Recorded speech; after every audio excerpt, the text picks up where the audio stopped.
And my young students, you can prepare it. Just plot the GDP year-on-year growth rates and the agriculture sector year-on-year growth rates. And you will find that every trough agriculture has experienced, GDP has experienced. Every peak agriculture has experienced, GDP has experienced, small or big. What is this? Which means that the shadow of agriculture is quite strong on the aggregate economy, even though agriculture does not contribute as much to the total GDP. Now, the next thing which was correcting the macroeconomic scenario, the macroeconomic parameters, like creating demand so that the employment is created, and also managing the supply so that inflation is managed. Getting on to the macroeconomic parameters, it was more than proved that monetary policy has not been able to control the rate of inflation. In that case, the fiscal instruments are essential to control the inflation. And that's the reason why the two things, that is, under the indirect taxes, a lot of emphasis was given. The managing of the fiscal discipline, yes, the FRBM Act came into being when we had fiscal deficit of about 6%. And in order to bring it down and cap it to 3%, at that time when it was 6%, our foreign exchange reserves were really bad. Today, we are sitting on a huge foreign exchange reserves. In that case, we are able to tolerate that 5.9% or next year's 5.1%. But still, is fiscal deficit that bad? Go back to the books. Go back to the books. It's not bad till certain extent. The famous book or famous thesis of Abba P. Lerner on economics of control, a chapter on how the deficit itself helps the economy to grow. And then we come to the spending, the expenditure as such. Expenditure has to be analyzed, and that's for our good friends. Expenditure has to be analyzed from the development expenditure and non-development expenditure. Over years, we have been going down a little on the development expenditure. In that sense, the budget is not populous. In that sense, we need certain corrections. Infrastructure has been well addressed, and it is expected that infrastructure will spur development, which is true. But then there is a time lag. And this time lag, budget is a instrument of year to year. It's not a long-term instrument, and if it is a long-term, like plan is a long-term instrument. Budget is a short-term year-to-year instrument. Now, this particular thing will have impact after a few years. What happened in a few years, 5-6 years back, when there was a huge investment in infrastructure, today we are seeing the fruits of it. Possibly this infrastructure development continues in future. Probably we may see a good growth rate in the coming 3 years or after 3 years. Problems like disinvestment and spectrum. A few persons had worried about the fiscal deficit and said that probably disinvestment, what had happened during the last year, will also repeat this year, and 30,000 crores will not be able to garner out of the market. In that case, and our estimation is that out of spectrum we may get it. Good Rashi Bhaishya, good things to think about. Hope we'll get out of it. But then, over the last 10 years, full decade, we have been a great failure in fiscal marksmanship.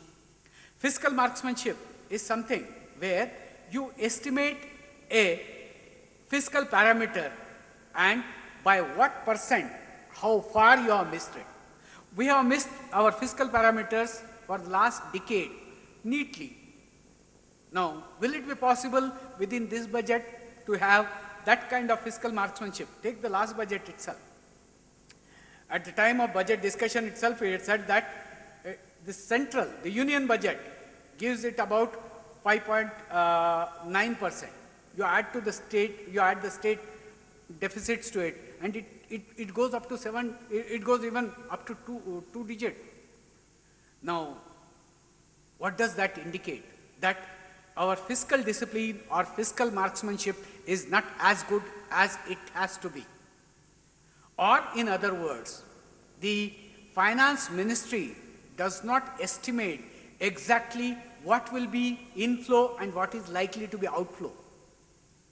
One simple thing, all of you have been toying with the budget figures every day, and this is specifically for the youngsters. When the budget is presented, you get percentage to GDP. Do you have the GDP of the 12-13 in your hand? We have projected it. Now, projected GDP is at the rate of growth at which the economy is expected to grow. Interesting. You are expecting the economy to grow at 7.6%. You project the GDP at that. Your economy doesn't grow at that. Your GDP goes down. Your percentages, all percentages, whatever are given as expected, do go up and down. And this projection is based a linear projection with 7.6% rate of growth taken. And in that case, how do you really analyze the budget figures? For ages, we have analyzed the budget figures as percent to GDP. We need to have a relook at the methodology. A relook at the methodology of not having the percent to GDP at the current year, but year on year changes, and what will be the year on year change for the next year. That we don't take it. Friends, the problems which also indicated or which were there in the economic survey, and we have to take economic survey as an instrument to talk about the budget. Largely we talk on budget with the budget documents alone. Economic survey also indicated significant malnutrition, and accordingly the finance minister also has taken that particular point in the budget on two counts. Number one, on the count of food security bill, that's food policy. The second one is malnutrition as far as children are concerned, and there were a few lines when I was hearing finance minister. He said that largely the soya products, soya milk, and there was a strong emphasis on soybean as the one which will be supplying nutrition to the children. As an agriculture economist, I have my doubt. What does that mean? That means a few states or a strong soybean lobby is working behind this malnutrition. We do not do anything just like that. This particular thing has to be looked into, and I'm sure that within 6 months it will come out that the manufacturing of soya milk from a soya lobby. The second thing is food security bill. The targeted food public distribution or universal public distribution. It's very interesting.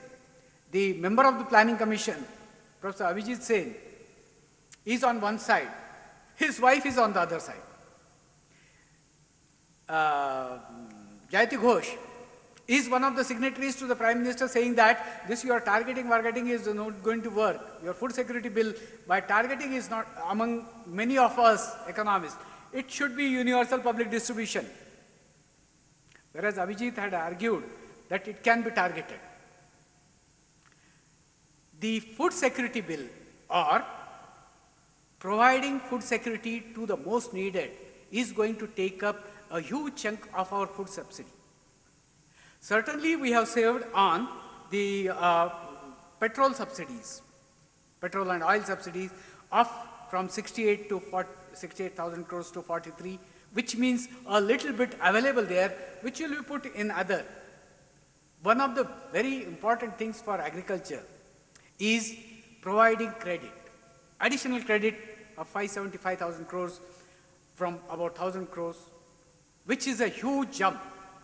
Now, I was analyzing the other day the agriculture credit by size of credit. I found that those who are borrowing more than 10 lakhs, huge number of farmers. Now, if the credit is going above 10 lakhs to a huge number of farmers, does that mean that the farming sector is receiving the credit?